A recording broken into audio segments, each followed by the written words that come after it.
Welcome back. So I have a nice little pile of vintage for you this time. Some PC editions, some cards I will likely look to flip, at least one of them, but I got it for a steal, so willing to take a little bit of chance on it. So let's just start from the top with a couple of raw pieces before we go into some slabs. So starting off, we have a 1933 Gaudi Chuck Klein. Many consider this to be his rookie card. This copy is beat up, but it was inexpensive. And it was local, so it got to me very, very quickly. So Triple Crown winner, Hall of Famer, Chuck Klein. 33, he was still with the Philadelphia Phillies. Next up, we have a very interesting edition, at least for my collection, and that is the ticket stub from opening day 1950 for the Cleveland Indians. So in addition to Hank Greenberg being the GM at the time, this was also the start of Al Rosen's career. Not his first appearance. He had quite a few at-bats in previous seasons, previous 2 years. But this was the day he hit his first major league home run.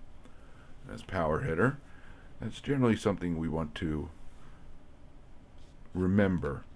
So having the ticket stub from that game, it was an opportunistic pickup. Popped up, made an offer, and got it in my hands. Next up, these have, every once in a while these come up for really cheap, and I'll keep picking them up if they keep remaining cheap because the pop reports are insanely low on these. We're talking single digit low. So this is 1952 Dutch gum card, Elvis Presley, hand cut in a PSA 5. Just to find a hand cut in a PSA 5 is kind of ridiculous. Early Elvis Presley card, kind of part of the PC, is obviously was not practicing. His family wasn't in general, but his mother was Jewish, therefore he is Jewish. So, kind of a really stretch on the PC, but I'll add in there anyway for cheap. And when I say cheap, we're talking $20 and under. This one I got because a benefit of, I believe, just mislabeling or not paying attention, I should say, to exactly what it was. 1974 Topps Willie McCovey, not San Diego Padres card, but Washington National League card in a PSA 5. So $20 is actually what I ended up paying. If this were just a San Diego Padres card, that would be a fair price. But it's not. It's the Washington National League card. So for $20, a PSA 5, definitely picked that one up. So now I'm going to switch to the back, actually. I am not saving the Greenberg auto for last. Because there are some really just crazy cards coming up. Some very interesting cards. So this is a first day cover, July 6, 1983. Selkirk, Kramer, and Hank Greenberg. 50th anniversary of the All-Star Game. Does not come with certification, but I'm pretty confident in the SIG. And I do have another envelope from the All-Star Game. Not the specific issue, but I have a slabbed version of a Hank SIG from this exact date. So, not worried about that one. Gonna send that off next round with probably Garrett. Alright, so now we're getting into some interesting things. So, Famous Fabrics, Horrors of War. This is World War II edition. I've seen a lot of these cards, and especially in one group I'm in, focusing on various conflicts. In this instance, World War II. Had never bought one for the PC, but when this one came up, Aaron Remez, who was part of the Palmach, then when World War II broke out, he joined the Royal Air Force, was then a prisoner of war, and then served as one of the founding politicians in the state of Israel. So, very, very interesting career, life, personality. And interesting with this particular cut signature, it's actually a double signature. You have the English signature on the left and the Hebrew signature on the right. So I thought it was an interesting little cut. Came up for a reasonable price, so picked it up. Next up, a little upgrade for me, which I just happened to win at auction for very little, especially in comparison to what they should go for.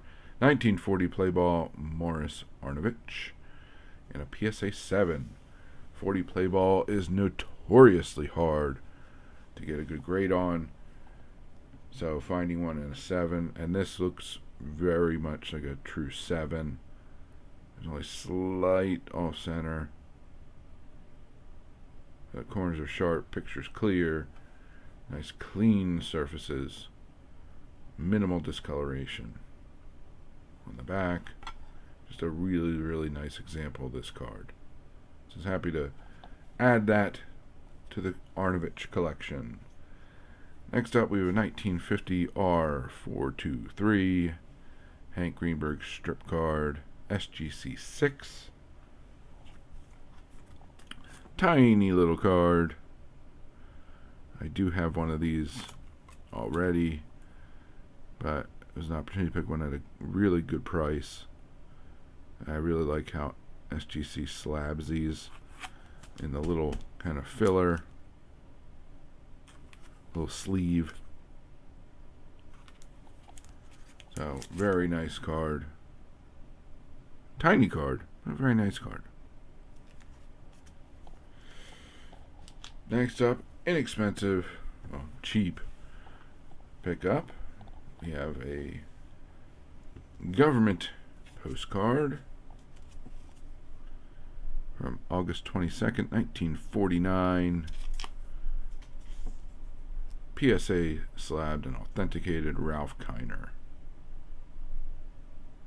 So really nice signature there, nice clear signature. So Kiner's autos, really, really inexpensive to pick up for a Hall of Famer especially. Alright, so now we're going to get into a couple big boys.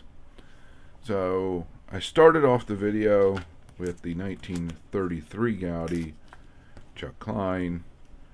So this card, many consider this his rookie, but this is what I consider his rookie. This is the W517 or 517, whichever you want to do. 1931 Chuck Klein. This is quasi strip card, hand cut. This one is very much trimmed. I'll see an example in a minute, so it's only authentic. But that's truly his rookie card, in my opinion. So I guess I have both rookies now. Klein's another one of those, at least card-wise, unappreciated Hall of Famers. His autos are very expensive, but his cards are pretty cheap. Kiner, on the other hand, his autos and cards are both cheap. So if you're looking for a nice Hall of Famer to PC, you might want to look at those guys if you're on a very, very tight budget, because you get a lot done for little money. So, and this one was a very good deal. I think it was $70, so I think I'm right about at market on it. Presents well, but it is a rookie, and it's a lot cheaper than his kind of rookie from 33. But that's a great card. It's a great rookie, but there's another one that kind of can be considered a rookie card. A big name from this same set, the 1931 W517. And this one is a slightly better grade, and you'll see exactly how this one is trimmed. And that is Jimmy Fox.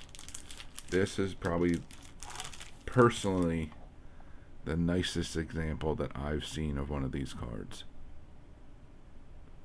SGC 6.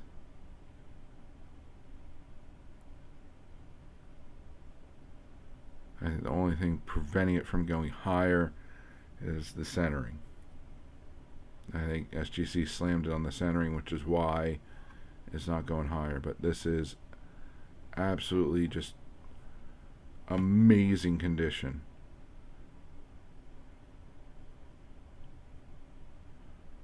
Finding these in this set, any card from this set, in this high grade, is next to impossible. Especially when you don't have a ton of money to spend. And this is a perfect example of just someone, a highly motivated seller, for whatever reason. Because they listed it for a certain price, which was already, in my opinion, low. Because to give you an example, the only other sold copy of this card I could find on eBay was, I believe, back in late May, early June. It was a PSA 4, and it sold for $555. Well, this is a higher grade.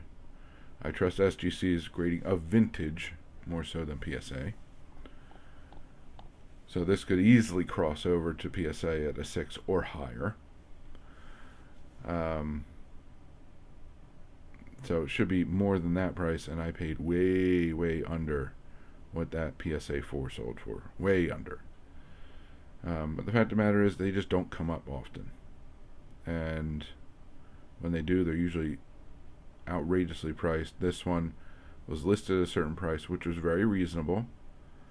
And I think, again, was still low based on other sales. The one other sale I could find.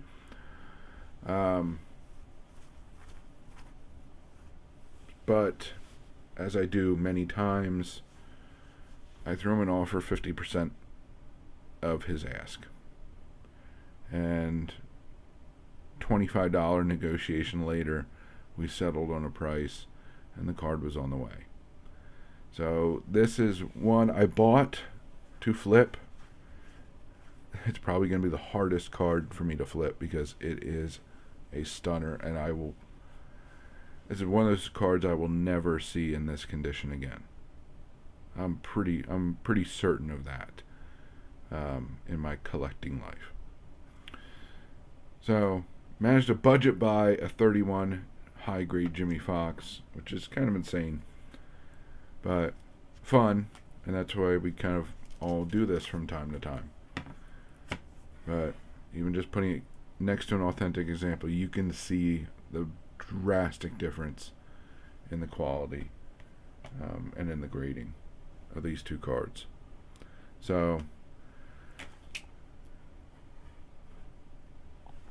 ending on a big boy card. Again, it's going to be hard to let go, but I got to do it, unfortunately. But that's what I got for you. The vintage haul this time around. And until next time, please remember to collect what you enjoy what you collect, and don't let anybody, especially the market or a YouTuber, dictate that to you. And most importantly, have fun. Have fun by being active in this community.